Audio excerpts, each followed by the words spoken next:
Hello and welcome to Building the Premier Accounting Firm. I'm your host, Roger Knecht, president of Universal Accounting Center. And for more than 3 decades now, I've been in the accounting profession. 2 or more, I've actually been working with owners of bookkeeping, accounting, and tax businesses to help you build what I refer to as the premier accounting firm in your area. It's on this show that we actually invite guests, experts in their own right, to actually help us emphasize things or prioritize things that we need to be considering as we're building our firms and offering quality accounting services. It's each week that we bring on the experts so that we can dive into various topics such as marketing, selling, pricing, tech stacks, mental health, and so much more. Today's going to be an episode you do not want to miss. This is going to be a conversation I've been looking forward to for some time. This is going to be with Mark Herschberg. Mark Herschberg has actually been the author, is the author of the Career Toolkit, Essential Skills for Success That No One Taught You. He's been educated at MIT. He's actually spent his career launching and fixing new ventures at startups, Fortune 500s, and academia.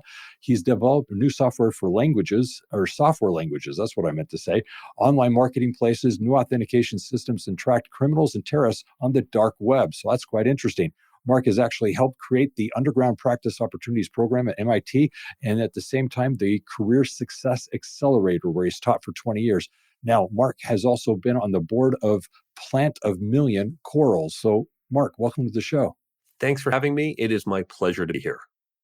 Yeah, this is going to be a lot of fun. Now, one of the things that really excited me about having you on as a guest is the book that you've recently written. But before we get there, I wanted to just give my audience a little bit of background as to your experience and what it is that got you to wanting to write this book, the Career Toolkit. Early in my career, I started running teams and I had to hire people. And I hire a lot of engineers, product managers, a lot of technical people. Now, I would ask a technical question, how would you design the system? And I'd get usually a decent answer. But then I would ask a question like, what makes someone a good teammate? How do you see communication being used in your role? And I would get the deer in the headlights blank stare. People didn't understand this. I had realized in my own career, to get where I want to go as an executive, I needed to build these skills like leadership, teamwork. I'd heard about them, but no one had taught them to me. I had to develop them in myself, but then quickly realized I wanted this in the people I hired as well. These skills are not just for executives, not just for leaders, but no one had them because no one was teaching them. MIT got similar feedback where companies said, we want to see these skills, not just for MIT students, not just for engineers, not just for recent college grads, everyone, but we can't find them either. And that's what led to creating the class with MIT.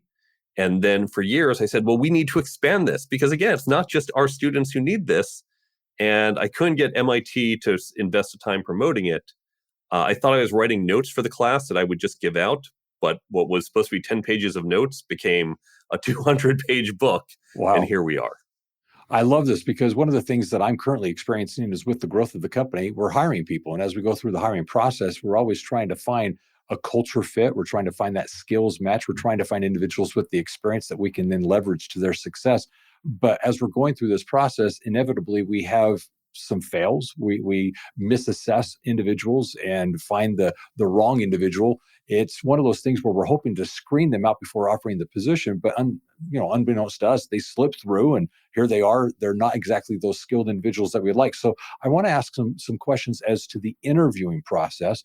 You've brought up the skills themselves that you develop personally and hope to find in other individuals. First of all, what are those skills that you have found to help you be successful that you'd like to find in others? The 10 skills I talk about in the book, and these are skills that I didn't just make up. This comes from research done by universities, research done by hiring firms. Now, I have it as 10. You'll see similar lists that can range from 5 to 50, but the 10 that I bucket them into. Okay. Career planning. Okay. Learning to fit into the corporate culture. So that might be corporate politics, corporate culture, learning to work effectively. Interviewing, that we're going to talk to a little more, not just as a candidate, but as a hiring manager, because we never teach that. Then we have leadership, people management, process management, because people and process are both skills, but different. And then finally, we have communication, networking, negotiation, and ethics. Those are the 10 skills. I'm loving these. Yeah, some of these 10 skills are ones that I'd like to dive into. Perhaps it's the people and process one that I'd like to start with first. The individual that is working, I feel, needs to determine whether or not they're most successful working individually, independently, or collectively with a team of individuals. Do you find there's an easy way to assess whether or not someone is an autonomous worker, somebody that can thrive on their own, or someone that is actually more prone to be successful working with a group of individuals?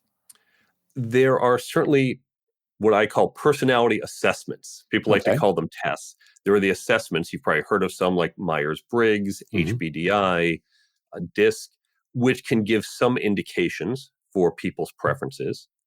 A lot of people, if you talk to them and ask the right questions, they will reveal this. It's not something people usually try to hide. Yeah. Sure, a few candidates might. And it really comes down to here's where we tend to make mistakes. We're going to talk about this in different aspects as we get to hiring. Jobs are not this big atomic, you're a doctor, you're an accountant, you're a programmer. It's actually a number of tasks that come together. The doctor, for example, they spend some time talking to you and diagnosing you, but they also spend a whole bunch of time writing notes and dealing with medical billing, which they don't necessarily love. In fact, I don't know any Yep. doctor who likes it. Yes. When I think about software development, there are times where individually you're sitting at the keyboard typing out code. There are times where you're in a meeting at the whiteboard with other people designing. There are times you're in meetings just doing status reports. Those are two different types of meetings, and people might like one over the other. And so when you break it down to these individual tasks, then you start to say, well, I like these tasks. I don't like those as much. And we all know you have to do some of the other stuff. And then you can figure out, I want a job that does more of this type of work and less of that. And some others say, well, a lot of what you like is group work, or you tend to prefer the individual tasks. Okay, that tells me something about your preference. I'm liking how you're, first of all, identifying the task element. Every job obviously has a variety of things that's needed, and they desire or need different skill sets for those. But the other part of it was identifying the fact that you as an individual need to be able to clearly identify whether or not you have that preference, but the employer has the responsibility to also in the job description define that better as well, so you can get that perfect match.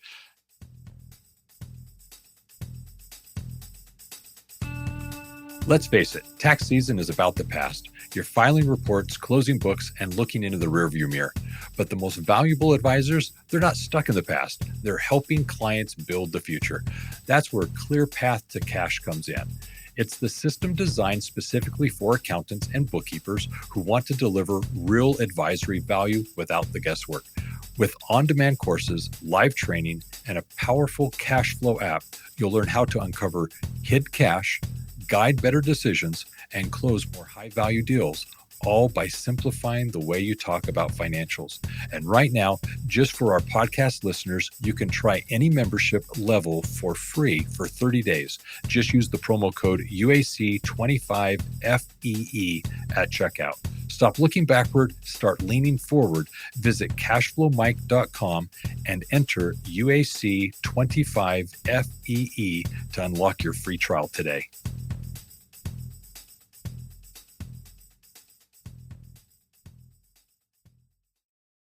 Now, the next question I wanted to ask is from a hiring perspective, you brought up personality traits. There are assessments, as you mentioned, that can be used. Is there a way to, in a quick, let's say 5-minute meeting, actually assess some of these things without having them do the actual assessment? That's pretty difficult. And you need to be pretty astute as an interviewer to get. We can talk for a moment the fact that most people are not good interviewers. Yeah. But it begins with the first thing you have to do as the interviewer is think about what are those traits. And here again, people often get them wrong. So one of my big pet peeves I see in so many job descriptions, and I was guilty of this myself, strong communication skills. How often do we see this? Strong communication skills. What the heck does that mean? Does Yeah. that Is it mean written? Is it verbal? Yeah. exactly? Do you need to stand on a TED stage and deliver that perfect TED talk versus do you need to be able to send succinct emails? Or is it that you need to be able to take ideas from your discipline and explain them to someone outside your discipline? All three of those are communication skills and they're all useful, but you probably don't need all three of those equally in your role. So this, again, you really need to break down what is that task? What is the actual action you need? You need to define that internally.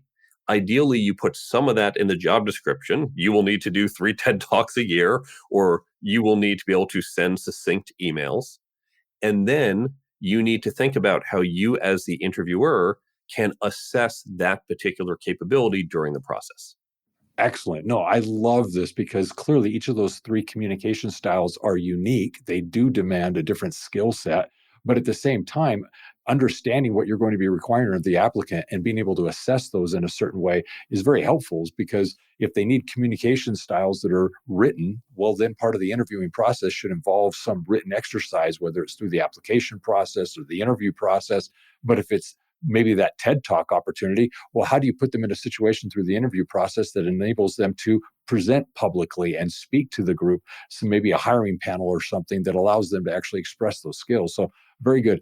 Let's talk about the career path. I love this part because I think a lot of times in hiring individuals, I hire people that unfortunately, in my opinion, just want a job. They just want something that they can come in, do, and basically check out and walk away from.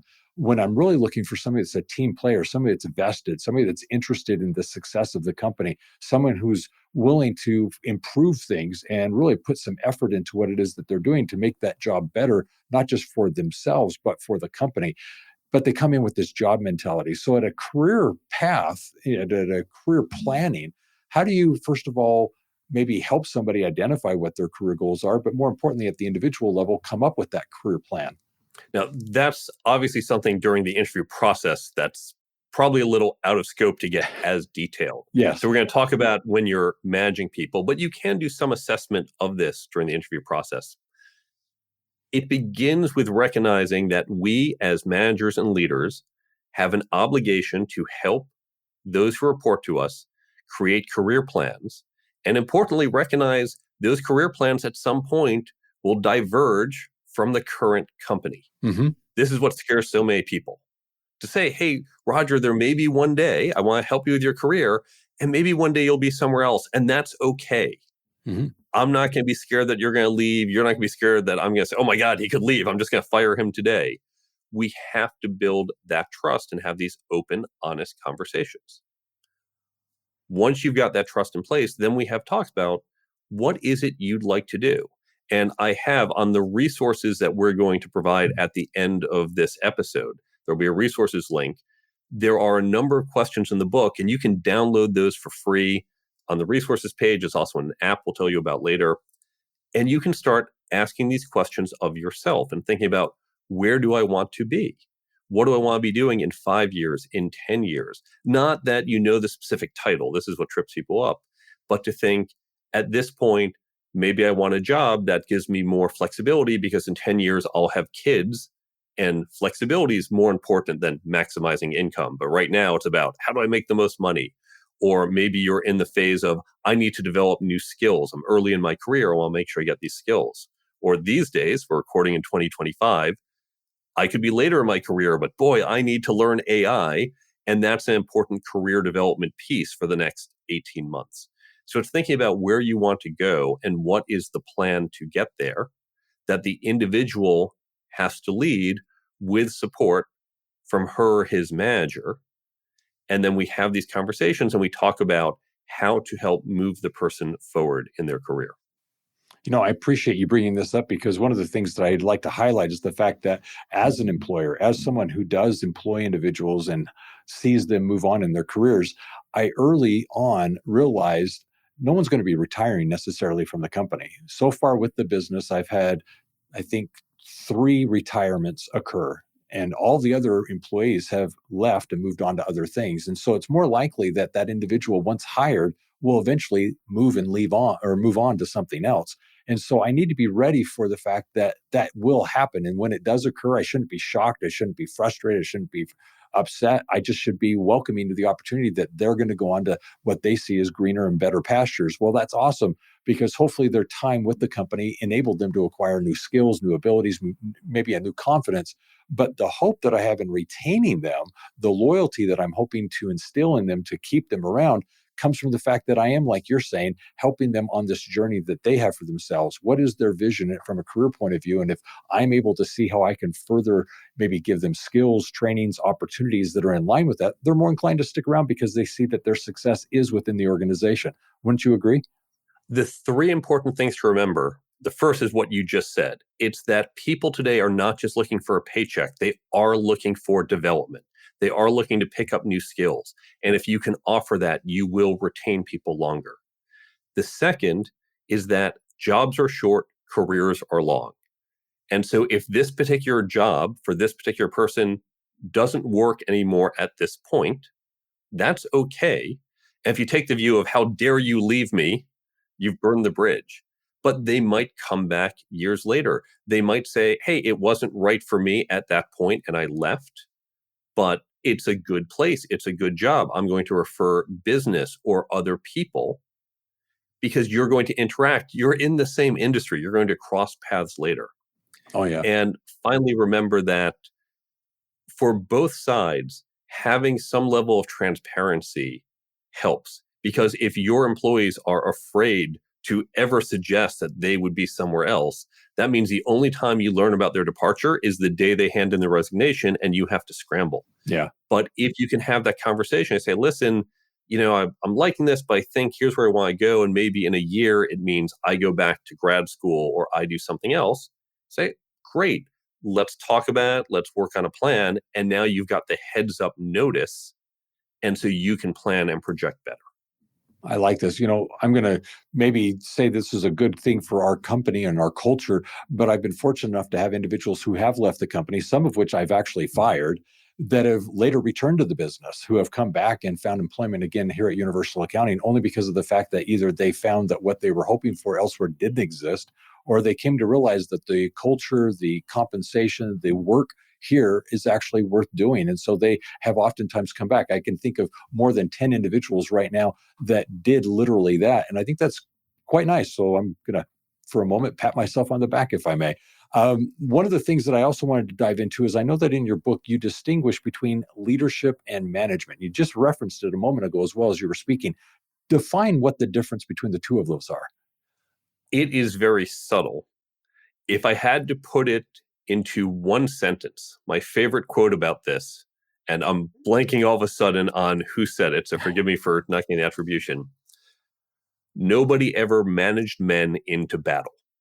Now, that doesn't define it, but if you think about it for a second, you go, yeah, okay, that kind of makes sense. Now, in the book, I give another quote. I think the second one is from Napoleon, which is an army marches on its stomach. Because it's not to say, oh, well, yeah, you lead men into battle. So leading, that's the important one. But of course, it's the logistics that's really what makes an army effective. And that's a management task. And they're both important. So I'll go beyond the one sentence. Leadership is really about setting the vision and getting buy-in, whereas management is about the tactical organization to execute on it. Those are beautiful definitions and ones I can agree with. Yeah, leadership is that visionary component. Can you inspire the individuals around you to feel like they're part of something, that they're basically contributing to a greater good?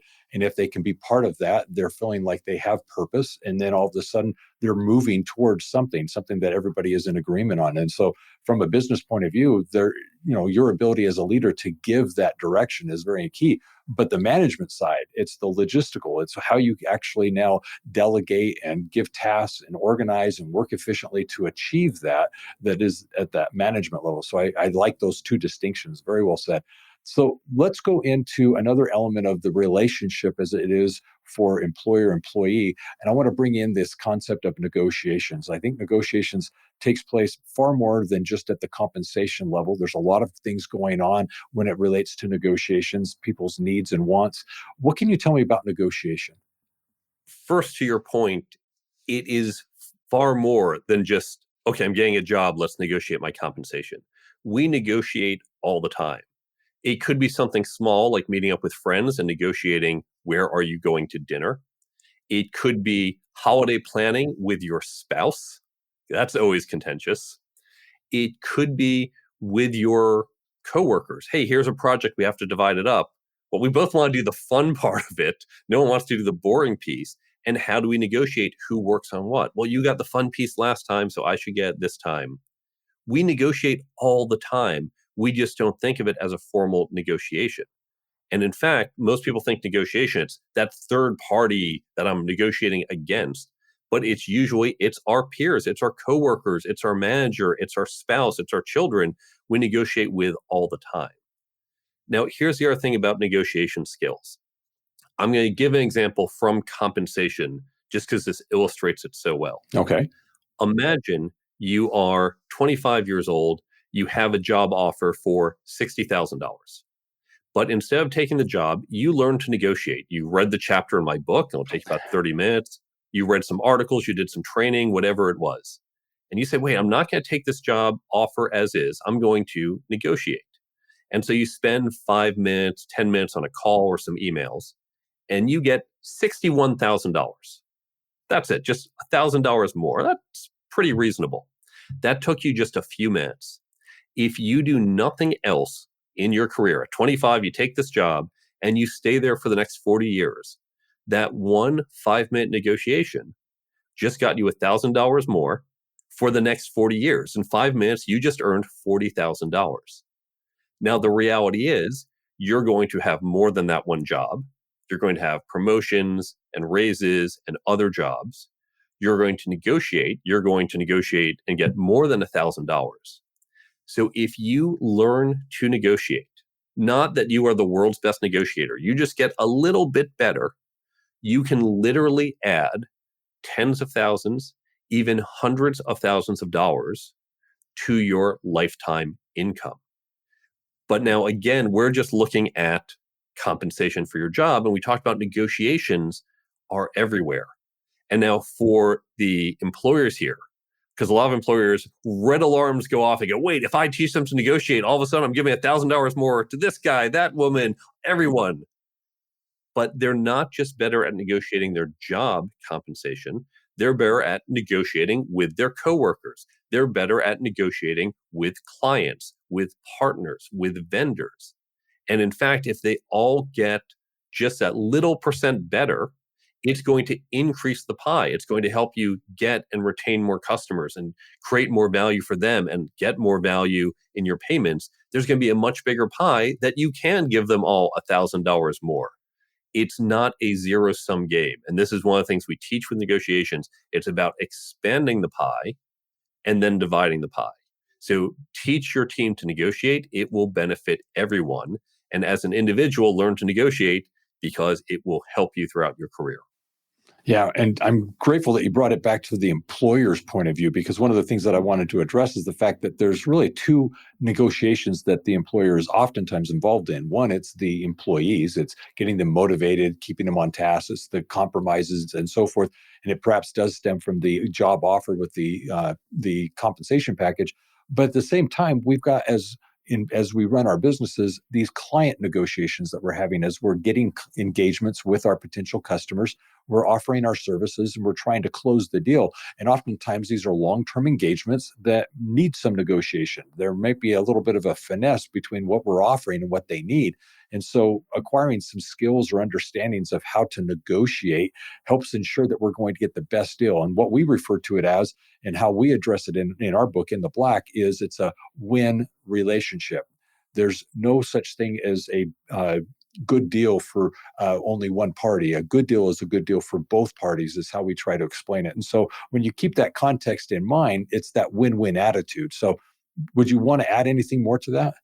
One of the important mindset shifts that I try to instill in people when I do negotiation training for my clients, it is that win attitude, and it's remembering that they can always walk away. And so you need to give them a deal better than where they are today to make them want to stay and negotiate with you. And importantly, you need to see this other person as your negotiation partner. This is a different tact I take than many. You don't negotiate against someone, you negotiate with someone, because the two of you together are crafting a deal that you both want and find better than not having a deal. Too many people see it as, all right, Roger, you and I are on opposite sides of the table, and I'm just going to try to get the most I can, and you're going to try to get what you can, and may the best man win. And that's the wrong mindset. And when you go in saying we are partners trying to create value together, not that we're creating equal value. I still hope to gain a lot more value, not necessarily split it equally with you, but make sure you get enough value that you do want to stay in the deal and I've taken care of my negotiation partner.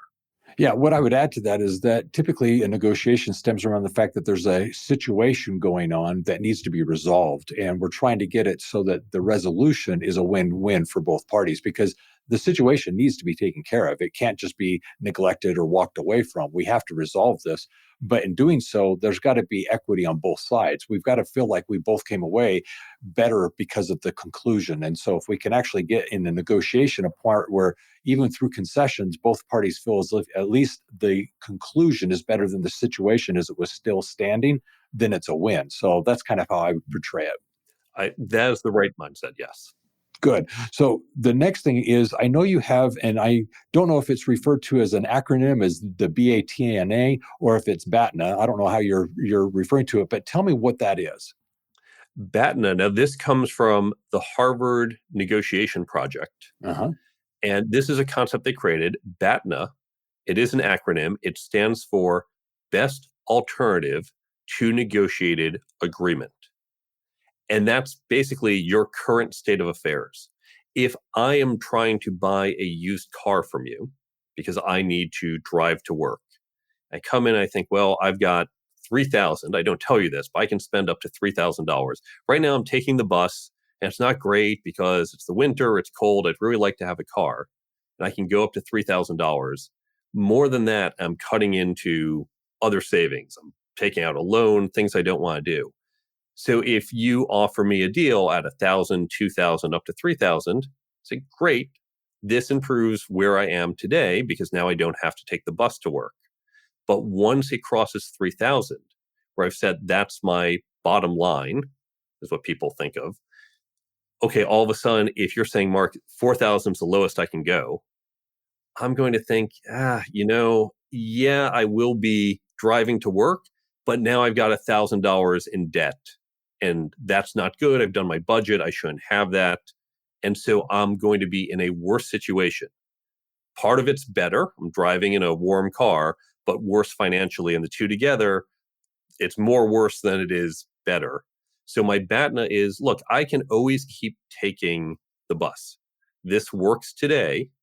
It's just, can I do better by spending up to $3,000 to buy a used car? Yeah. And so everyone going into negotiation, it's important that you begin with your goal, I'd really like to do this, but also think about what's your bottom line, what's your BATNA, because if you don't know that, you can go into the deal, you can get emotional, and then I walk out and go, oh my God, I just spent $4,000 on this. I shouldn't have done that. So by having that, that's your safety check, your guardrail. And ideally, I've also thought about what might your BATNA be, because then I can know when I might be getting close to your guardrail. Because if I offer you a deal beyond that, you're going to walk away. And again, we're not going to get a deal. It's about making sure it works for both of us.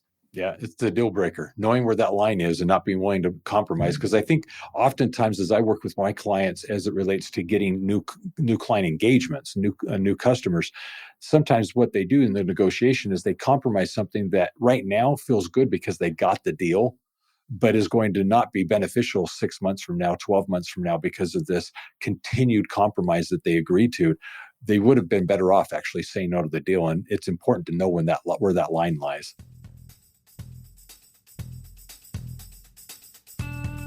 Get your free copy of the book In the Black, 9 Principles to Make Your Business Profitable. This is a how-to guide for accounting professionals to work with their clients and actually implement proven processes and systems to ensure that their clients make profit a priority. It is in this book you'll actually learn how to map the business and, in fact, make marketing, accounting, and production a priority within your client's business. You also learn the wisdom pyramid, how to actually take the information you're providing to your clients and effectively effectively use it so that they can make more informed business decisions.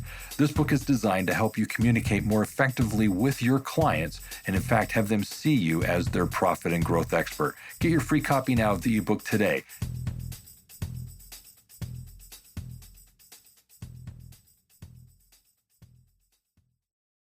All right. So the last thing I wanted to do here as we start to wrap things up is I wanted to come back to, with regards to self-employment, being the entrepreneur, how does a career plan play into self-employment, that mindset? Career plans are not about titles. Titles are a placeholder. It's a shorthand for I have this level of responsibility, director, VP, EVP, but really it's about your capabilities. And even as an individual, whether you are running a company or saying, well, I'm going to grow the company underneath me, or you just say, I'm going to be a solo practitioner, you still need to recognize that you need to evolve and grow your skills. It might be you need to get better at negotiating skills because you're working with clients. It could be you need to get better at communication or management. Even though you don't have direct reports, you're engaging with your clients and there might be some management skills or more technical skills. I don't mean technology. It could be, this is a technology example, I need to get better at AI.